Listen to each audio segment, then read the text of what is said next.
तर भाजपला अशी एक परिस्थिती उभी करायची या देशामध्ये की एकच पक्ष उभा राहील, एकच पक्ष टिकेल आणि बाकी सगळे पक्ष झोपी जातील.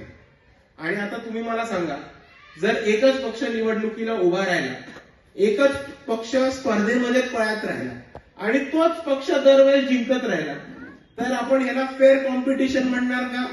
नाही. योग्य स्पर्धा म्हणणार का? किंवा लोकशाही तरी म्हणणार का? नाही.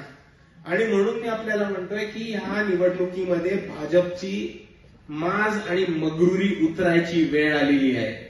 आपल्याला ठिकठिकाणी जिथे शक्य आहे तिथे भाजपचे स्थानिक स्वराज्य संस्थेचे उमेदवार पाडून आपल्यासाठी लढणारे, आपल्यासाठी उभे राहणारी लोक ही आपल्याला जिंकून आणायची. आणि म्हणून मी आपल्या सर्वांना विनंती करतो की आज कळंगे नगर परिषद अध्यक्ष जर कोणी भाजपला पडू शकत असेल, जर कोणी भाजपचा पराभव करू शकत असेल, तर ते फक्त आणि फक्त वंचित बहुजन आघाडी.